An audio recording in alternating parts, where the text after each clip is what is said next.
Welcome to this explainer. We spend our entire lives talking, typing, and presenting. But today, we're going to dive into the truly fascinating mechanics of human interaction and uncover why the actual words we say are often just the tip of the iceberg. Whether you're trying to nail a high-stakes presentation, navigate an incredibly tricky workplace conversation, or just understand why a certain everyday interaction felt slightly off, this explainer is going to give you the structured, practical insights you need to master your messaging. Here's our roadmap for today. We are going to cover the communication iceberg, oral versus written modes, the unspoken language, navigating communication barriers, and finally, we'll unlock the communicator's golden key. It's a structured path designed to make you a fundamentally better communicator. All right, Section 1, the communication iceberg, and what lies beneath the surface. Let's kick things off with a pretty surprising truth about how we actually transmit our messages to one another. You'd probably naturally think your vocabulary is your single most important tool, right? We spend years in school painstakingly learning grammar, syntax, and vocabulary, but get this, studies estimate that a massive 65% of a message's impact is delivered entirely through the nonverbal mode. Let that sink in for a second. More than half of what you're communicating literally has nothing to do with the words coming out of your mouth. It really challenges everything we intuitively assume about how we connect. Let's break that down a bit. Factors like facial expressions, your tone of voice, fleeting gestures, and even just your posture absolutely dominate our daily interactions. They completely overshadow that mere 35% that is strictly verbal. So it tells us that we aren't just communicating with our vocal cords. As the research shows, we're constantly broadcasting with our entire body, whether we actually intend to or not. Moving right along to Section 2, oral versus written modes, choosing your weapon.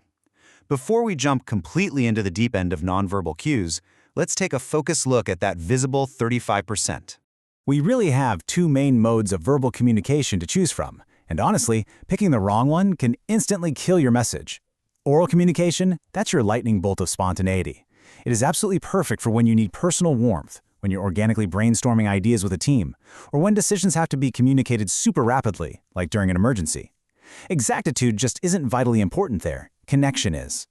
But on the flip side, formal situations demand the lock-and-key reliability of the written mode.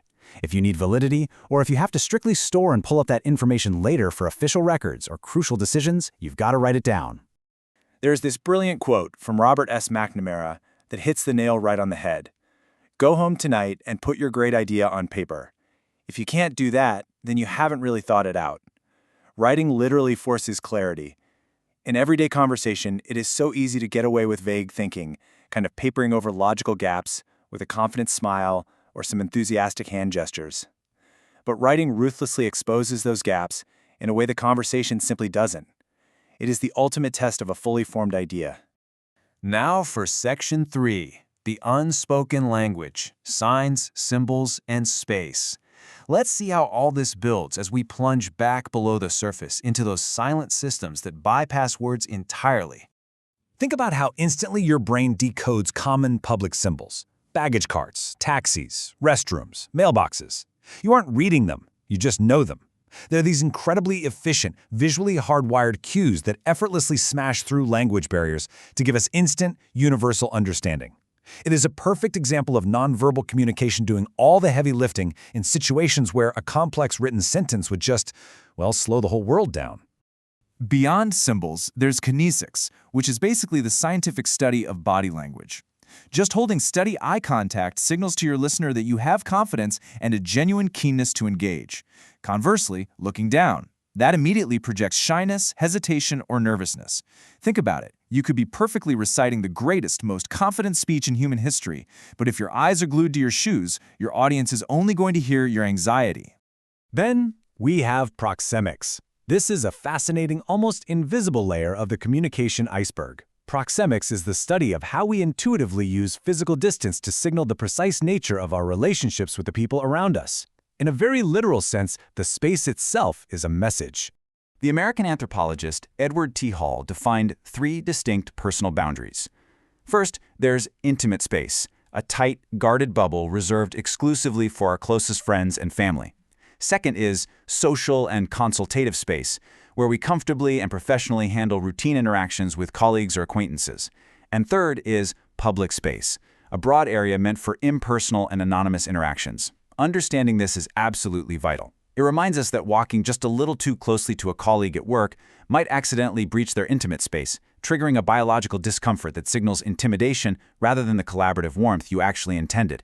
Section 4. Navigating communication barriers, or why messages fail. So we know the modes and we know the body language, but even with perfect execution, our messages still hit these super frustrating roadblocks. One huge culprit here is semantic barriers.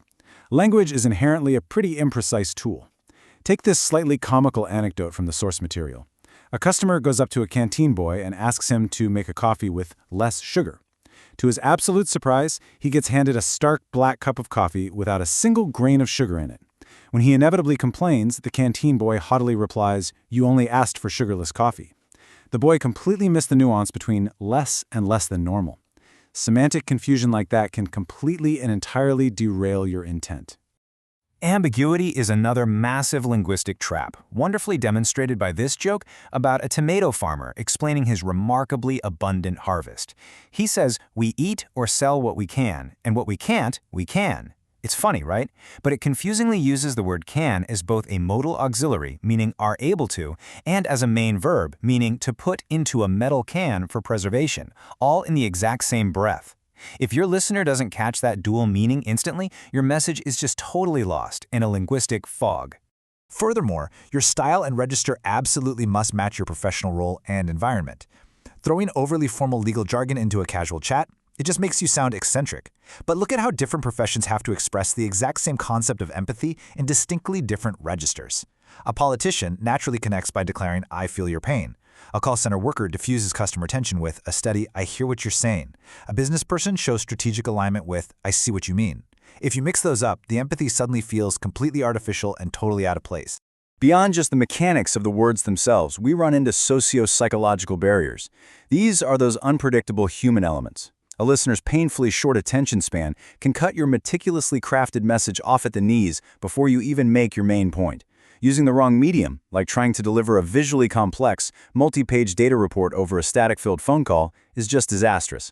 Then you have deep-seated personal biases, or that notorious "I see only what I want to see" attitude, where someone selectively filters your words to blindly confirm what they already believe. And just like that, they completely misinterpret a perfectly clear objective message. Which brings us to Section 5, the communicator's golden key, the 6 W's. So, how do we actually navigate all these tricky barriers and guarantee our message survives the journey? The golden key to successful communication really lies in a beautifully simple framework. 6 complementary questions you absolutely must ask yourself before you even draft an email or open your mouth. Think of them as a foolproof internal checklist to ensure total clarity. Let's break them down. 1. Why am I communicating? Like, what is your actual core purpose? 2. With whom? Who exactly is your audience, and what inherent biases or expectations are they bringing to the table? 3. How should I communicate? Are we talking a spontaneous oral brainstorm or a highly structured written official record? 4. What exactly am I trying to say? Distill it right down. 5. Where am I communicating? Because the physical space or context can completely alter the meaning of the words. And 6. When? Is it the right time? You could say something truly brilliant, but at the absolute wrong time, it might not attract any attention at all. By systematically evaluating these 6 steps, you ensure your message is practically bulletproof.